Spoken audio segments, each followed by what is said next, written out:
বন্ধুরা, আজ বলবো খুব জনপ্রিয় ওষুধ, সবাই প্রায় খেতে পছন্দ করেন, বিশেষ করে একটু বয়স্করা তো খানি, ক্যালসিয়াম ট্যাবলেট। সত্যি বলতে কি, ক্যালসিয়াম ট্যাবলেট হাড়ের বন্ধু নাকি হার্টের শত্রু? আপনারা অনেকেই প্রতিদিন ক্যালসিয়াম ট্যাবলেট খান, হাড় শক্ত রাখার জন্য এটা খুবই জনপ্রিয়। কিন্তু বিগত কিছু বছরে বিজ্ঞানীরা একটি প্রশ্ন তুলেছেন, ক্যালসিয়াম সাপ্লিমেন্ট নাকি রক্তে ক্যালসিয়ামের জমা বাড়িয়ে দিয়ে হৃদরোগের ঝুঁকি বাড়াতে পারে। চলুন দেখি বিজ্ঞান কি বলছে। ক্যালসিয়াম শরীরে, তার আগে জানতে হবে ক্যালসিয়াম শরীরে আমাদের কিভাবে কাজ করে।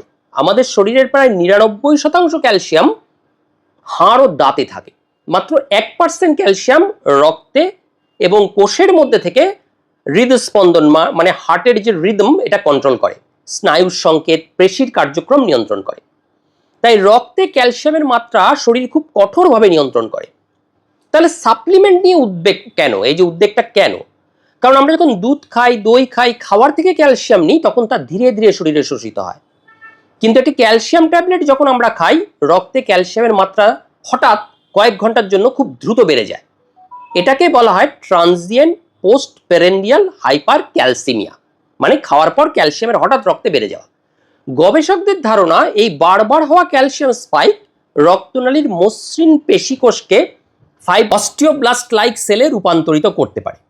ফলে ধীরে ধীরে রক্তনালীর দেওয়ালে হাইড্রক্সি অ্যাপিটাইট ক্রিস্টাল জমতে শুরু করে, আর এই প্রক্রিয়াকে বলা হয় ভাস্কুলার ক্যালসিফিকেশন। তাহলে কিডনির রোগীদের ঝুঁকি বেশি কেন?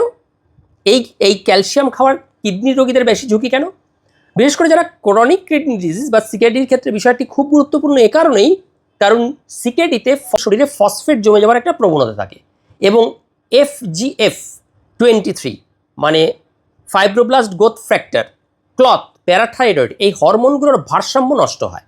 ফলে রক্তনালীতে ক্যালসিয়াম বা ফসফেট জমার প্রবণতা বেড়ে যায়। এই কারণে অনেকে সিকেডি রোগীদের, মানে অনেক ক্ষেত্রেই দেখা যায় সিকেডি রোগীর ধমনী স্বাভাবিকের তুলনায় খুব দ্রুত শক্ত হয়ে যায়।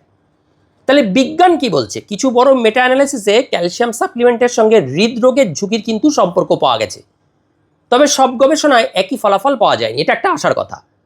বর্তমানে বিজ্ঞানীদের মতামত হলো, খাওয়ার থেকে পাওয়া যে ক্যালসিয়াম সাধারণত নিরাপদ, কিন্তু অপ্রয়োজনীয় বা অতিরিক্ত সাপ্লিমেন্ট কিন্তু সতর্কতার সঙ্গে ব্যবহার করতে হবে। মনে রাখবেন, সমস্যা ক্যালসিয়ামে নয়, সমস্যার নাম অতিরিক্ত অনিয়ন্ত্রিত ক্যালসিয়াম সাপ্লিমেন্ট। বিশেষ করে যদি আপনার সিকেডি, ক্রনিক কিডনি ডিজিজ থাকে, ডায়াবেটিস থাকে, হৃদরোগ থাকে, তাহলে ক্যালসিয়াম ট্যাবলেট শুরু করার আগে অবশ্যই চিকিৎসকের সাথে পরামর্শ করুন। কারণ হাড়কে শক্ত করতে গিয়ে যেন আবার রক্তনালীটা শক্ত না হয়ে যায়।